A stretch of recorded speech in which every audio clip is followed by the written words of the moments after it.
정부의 발언은 더 강경해졌습니다. 박민수 보건복지부 2차관은 의료개혁을 특정 직역과 흥정하듯 뒤집는 일은 없을 거라고 말했습니다.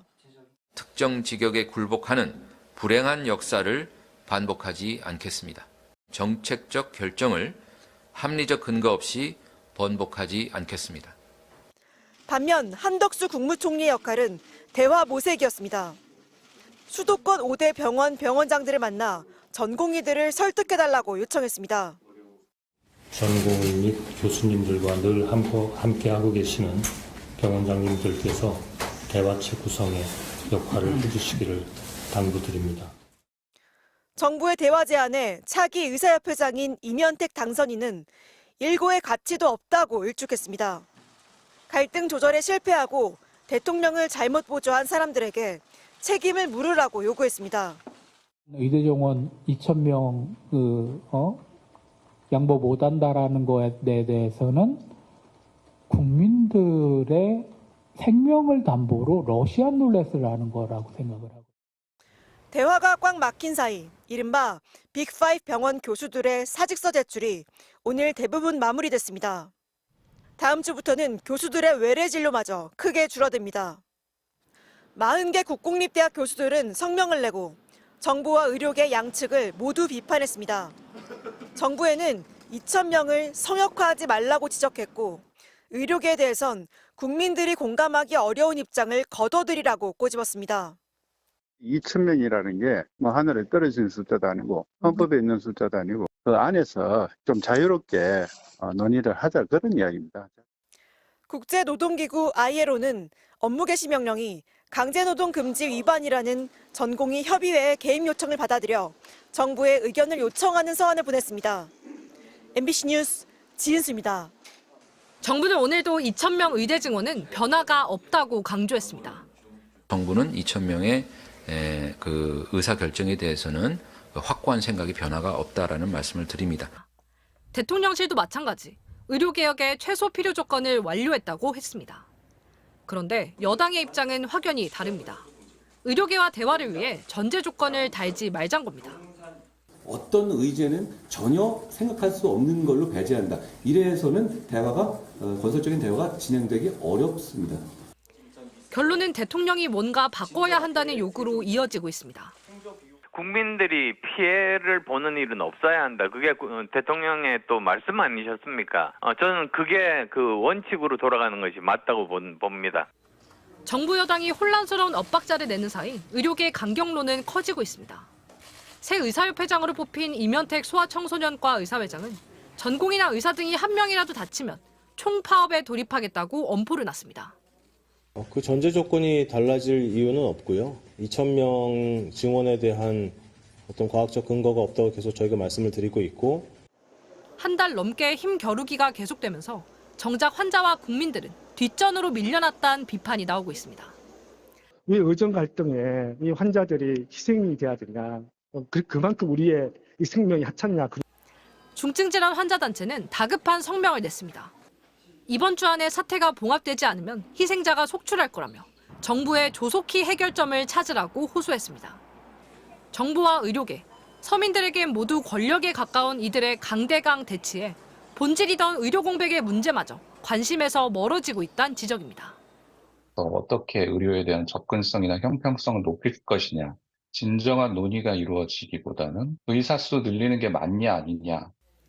보건의료노조는 새 의사협회장의 발언에 국민의 생명을 팽개치고 14만 의사 기득권만 지킬 셈이냐고 꼬집었고 시민단체들은 정부가 보건의료 예산을 의료계와 논의하겠다고 밝힌 건 명백한 특혜이자 모순이라고 비판했습니다. MBC 뉴스 유서영입니다. 어제부터 전국 40개 의과대학에서 교수들의 사직서 제출이 시작되었습니다. 우리 국민이 최대의 피해자가 되는 의정 강대강 충돌을 여기서 끝내야 합니다. 먼저 서울대 의대, 서울대병원 비대위, 의료파업 해법을 위한 중재안은 다음의 세 가지입니다. 첫 번째, 범사회적 의료개혁 협의체를 구성하는 겁니다. 의정 합의체가 아닌 정부와 의사단체 양측에서 받아들일 수 있는 범사회적 의료개혁 합의체를 구성하는 데 있어서 공신력 있는 국내 기구와 시민단체를 포함시켜야 합니다. 둘째는 현재의 2,000명 의대 정원 증원안에 대한 재검토의 과학적인 근거와 데이터를 통해 검증해서 필요한 의대 정원 확충수를 정확하게 산출하여야 한다는 점입니다. 의대 정원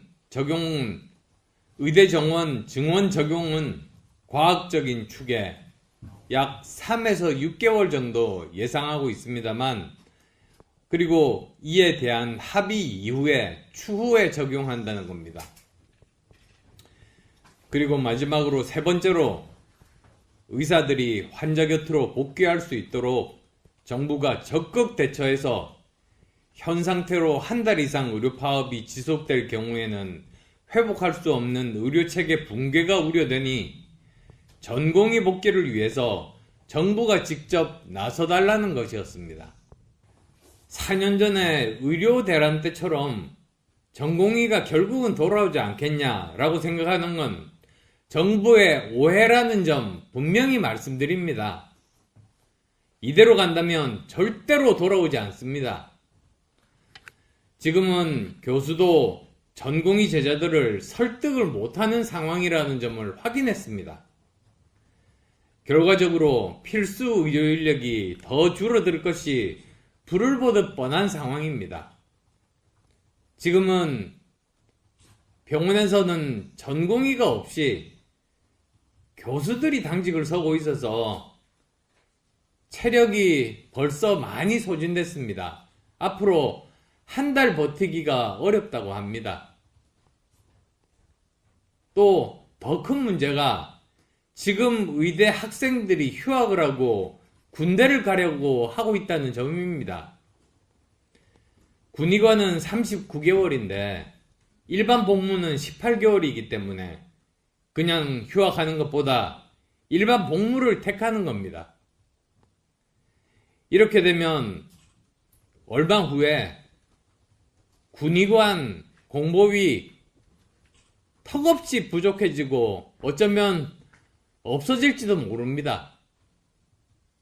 군의관 없는 군대, 공보위 없는 지역 생각해 보셨습니까? 그리고 또 본과 4학년들도 지금 휴학을 하고 있습니다. 그러면 당장 내년에 인턴 인력이 없습니다. 그러면 병원 업무 돌아가지 못합니다. 그 점도 저는 정부에서 생각을 하고 계신지 정말 여쭙고 싶습니다.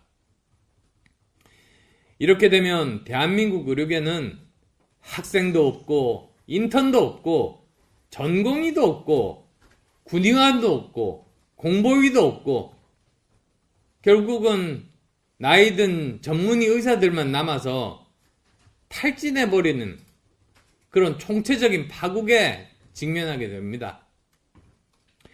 따라서 정부는 직접 전공의와 학생들을 만나서 업무 개시 명령이나 면허 정지 취소 등 철회하고 올해 2,000명 증원 그것을 고집하기보다는 올해는 객관적인 기구에 맡겨서 먼저 검증된 안을 내겠다고 제안하시기 바랍니다. 여기에는 국내 기구도 있지만 OECD 등 외국 기구도 가능합니다. 한림원에 따르면 3에서 6개월이면 충분히 검증이 가능한 사안이라고 합니다.